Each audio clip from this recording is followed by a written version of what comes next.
వేరువేరుగా అవయవములై ఉన్నారు. రైట్. ఏంటంటే మనం ఇప్పుడు సంఘము అనేది క్రీస్తు యొక్క శరీరము. క్రీస్తు యొక్క శరీరములో మనందరము ఒక్కొక్క అవయవము,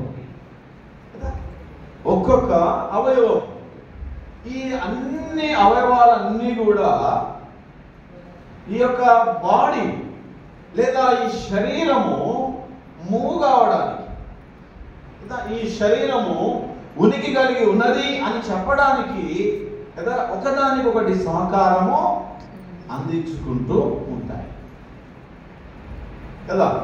బయటికి వెళ్ళాలా, కాళ్ళు నడవాలి, బైబిల్ చదవాలా, కళ్ళు కనపడాలి, నోరు మాట రావాలి, బైబిల్ పట్టుకోవడానికి చేతులు కావాలి, నిలబడడానికి కాళ్ళు కావాలి.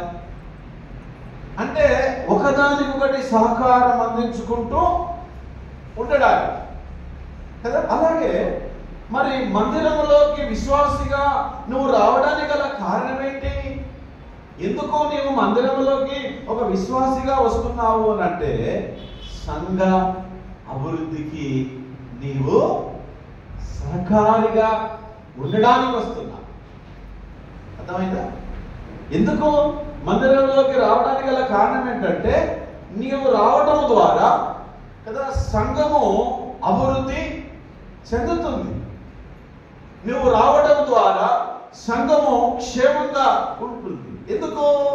నువ్వు వస్తే ఎందుకు సంఘం అభివృద్ధి చెందుతుంది? నువ్వేస్తే ఎందుకు సంఘం అభివృద్ధి చెందుతుంది అంటే 28వ వచనములో ఆడ తెలియజేయబడుతా ఉంది. ఏంటంట? మరియు దేవుడు సంఘములో అపోస్తలుగాను, కొందరిని ప్రవక్తలుగాను, కొందరిని బోధకులుగాను, అటుపిమ్మట కొందరిని అద్భుతములు చేయువారిగాను, అటుపిమ్మట కొందరిని స్వస్థపరచు కృపావరములుగాను, కొందరిని ఉపకారములు చేయువారిగాను, కొందరిని ఏంటి అట ప్రభుత్వము చేయువారిగాను, కొందరిని నానా భాషలు మాట్లాడువారిగాను నియమించెను కదా. అంటే వీళ్ళందరి యొక్క ఉద్దేశం ఏంటి? ఇంతమంది సంఘములో ఇన్ని వరాలు కలిగిన వాళ్ళందరూ రావటం ద్వారా సంఘము అభివృద్ధి చెందుతుంది.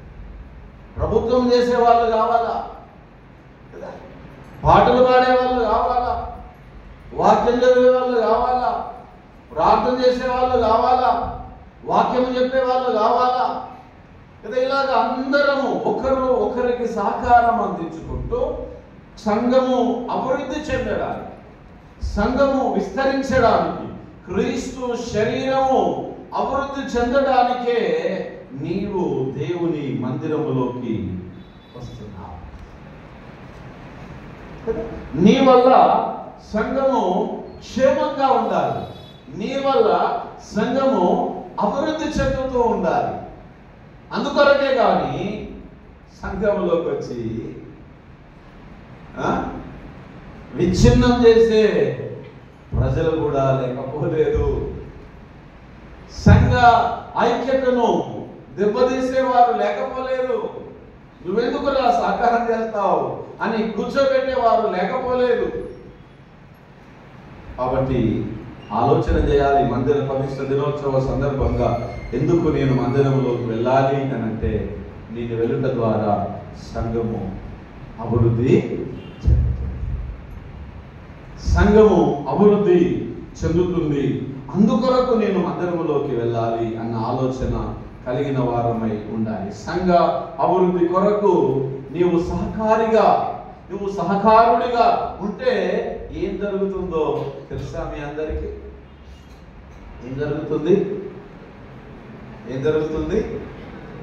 ఆ సహకారుల పేర్లు సెయింట్ పాల్ చర్చ్ రిజిస్టర్ లో రాయబడతాయి.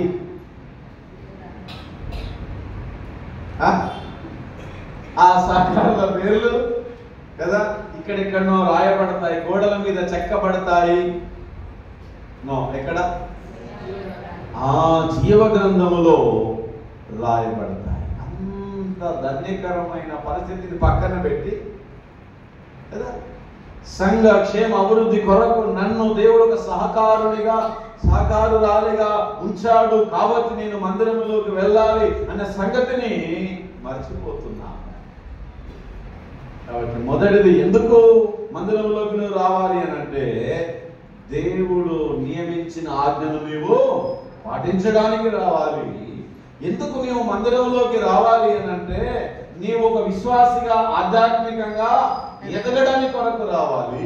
ఎందుకు నీవు మందిరంలోకి రావాలి అని అంటే, క్రీస్తు సంఘము అనే శరీరము అభివృద్ధి చెందడానికి ఒక సహకారిగా నీవు రావాలి. నాలుగవది, తిమోతికి రాసిన మొదటి పత్రిక 4వ అధ్యాయం. తిమోతికి రాసిన మొదటి పత్రిక 4వ అధ్యాయము 11-12 వచనాలు. చదవండి. బోధించుము, తృణీకరింపనీయకుము గాని మాటలోను ప్రవర్తనలోను ప్రేమలోను విశ్వాసములోను పవిత్రతలోను విశ్వాసులకు హల్లెలూయా. ఏందట? ఎవరికట? విశ్వాసులకు మాదిరిగా ఉండుము. మందిరంలోకి ఎందుకు రావాలా అమ్మా? మందిరంలోకి ఎందుకు రావాలా? నీవు మందిరంలోకి వస్తూ ఉంటే మరొకరు చూస్తారా? నిన్ను చూస్తారా? చూడరా? చూస్తారు. బైబిల్ పట్టుకొని మందిరంలోకి వస్తా ఉంటే ఇంకొకరు చూస్తారు. ఓహో, ఈ అక్క ఎటు పోతుంది బైబిల్ పట్టుకొని? అంతేనా? బైబిల్ పట్టుకొని చర్చికి వెళ్తుంది అక్క. ఈ అన్న బైబిల్ పట్టుకొని చర్చికి వెళ్తున్నాడు. ఈరోజు ఏదో ఆరాధన ఉంది కాబట్టి నేను కూడా మందిరంలోకి వెళ్ళాలి. మందిరంలోకి రావటము ద్వారా నీవు ఇతరులకు మాదిరికరంగా ఉంటున్నావు. మాదిరికరంగా ఉండడానికి కదా, నిన్ను ఇతరులు మాదిరికరంగా చేసుకోవడానికి, నీ ద్వారా ఇతరులు విశ్వాసంలోకి రావడానికి, నీ ద్వారా అనేకులు దేవుని యొద్దకు రావడానికి నీవు మాదిరికరంగా ఉండాల్సి ఉన్నది కదా. ఇంకెక్కడన్నా మాదిరికరంగా ఉండవా అనేది పక్కన పెడితే, కనీసం బైబిల్ పట్టుకొని వస్తుంటే నన్న అరే ఇవాళ నువ్వు బైబిల్ పట్టుకొని పోతాను మనకు కూడా పోవాలన్న ఆలోచన వస్తుంది కదా. కాబట్టి ప్రతి దినం మనం ఆలోచన చేస్తూ ఉన్నాము, ఎందుకు మందిరంలోకి వెళ్ళాలి, మందిరం యొక్క ప్రత్యేకత ఏంటి అని అంటే, నేను మందిరంలోకి వెళ్ళుట ద్వారా మనము ఇతరులకు మాదిరికరంగా ఉంటున్నాము అనే సత్యాన్ని ఈరోజు మనం ఆలోచన చేయాలి. చివరిదిగా మనం చదువుతున్న సువార్త భాగంలో మార్కు సువార్త 13వ అధ్యాయము 32వ వచనం నుండి 37వ వచనం వరకు గల దేవుని వాక్య భాగాన్ని చదువుతున్నాం. ఈ వాక్య భాగంలో ఒక ప్రత్యేకమైన విషయం మనకు తెలియజేయబడతా ఉంది. ఏంటి ఆ విషయం అంటే, ఆ దినము గూర్చియు ఆ గడియ గూర్చియు ఎవరికి తెలియదు అనేది తెలియజేయబడతా ఉంది. ఆ దినము ఆ గడియ తండ్రికి తప్ప దూతలకు గాని కుమారుడికి గాని ఎవరికి తెలియదు. ఏ దినం అది? రాకడ దినం. నేను ఒక ఎగ్జాంపుల్ చెప్తాను. ఈరోజు మనకు గుడి పండగ 36 సంవత్సరాలు ముగించుకొని 37వ సంవత్సరపు సంబరాలు చేసుకుంటున్నాము అని సోమవారం చెప్పినాం, ఆదివారం చెప్పినాం, అంతకంటే ముందు ఆదివారం చెప్పినాం. సోమవారం నుండి ఒక తయారు చేసి ఒక పోస్టర్ తయారు చేసి వాట్సాప్లో పెట్టి మళ్ళీ దాని వెనక శాటభారతం అంతా మెసేజ్ పెట్టి కదా, రండి సమయం 6:30 అని ఇంతకన్నా చెప్తే ఇంతకన్నా చెబితే 36 సంవత్సరాల కాలంలో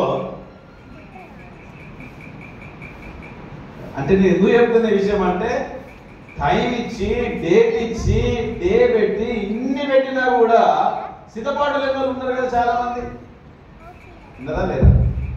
ఉన్నారు కదా.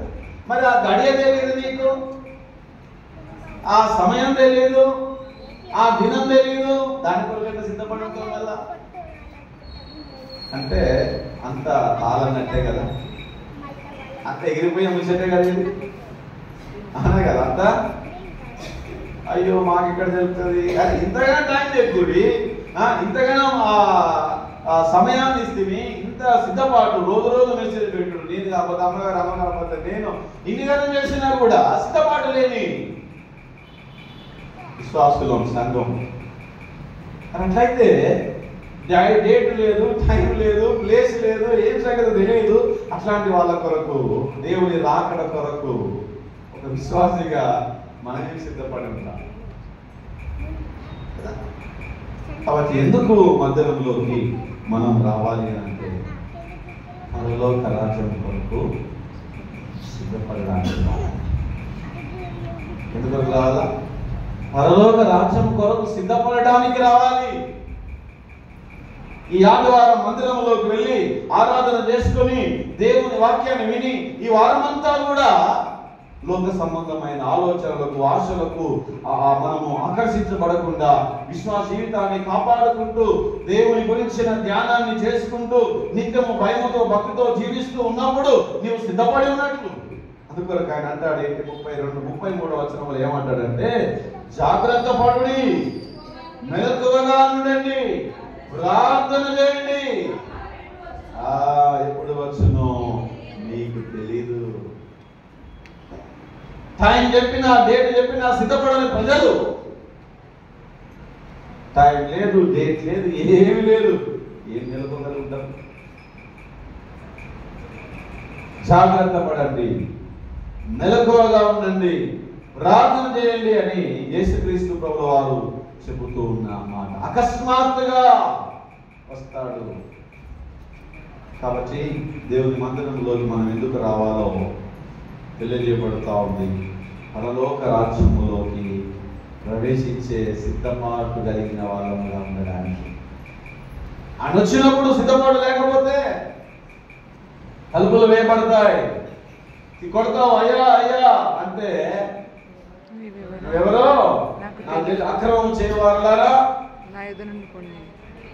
గెట్ అవుట్ అంటాడు. ఇంతకాలం 36 సంవత్సరాలు 56 సంవత్సరాలు మందిర విశ్వాసంగా ఒకవేళ మనం జీవించి చివరాఖరికి పరిశుద్ధ పట్టణంలోకి వెళ్ళకపోతే, వెళ్ళలేని అవిశ్వాసంగా కొనసాగితే, సిద్ధపాటు లేని, జాగ్రత్త లేని, మెలకువ లేని భక్తులంగా ఒకవేళ లోకంలో జీవిస్తూ ఉన్నామేమో, ఈ 36వ సంవత్సర దినాలలోనైనా మనము ఆలోచన చేయాల్సినది.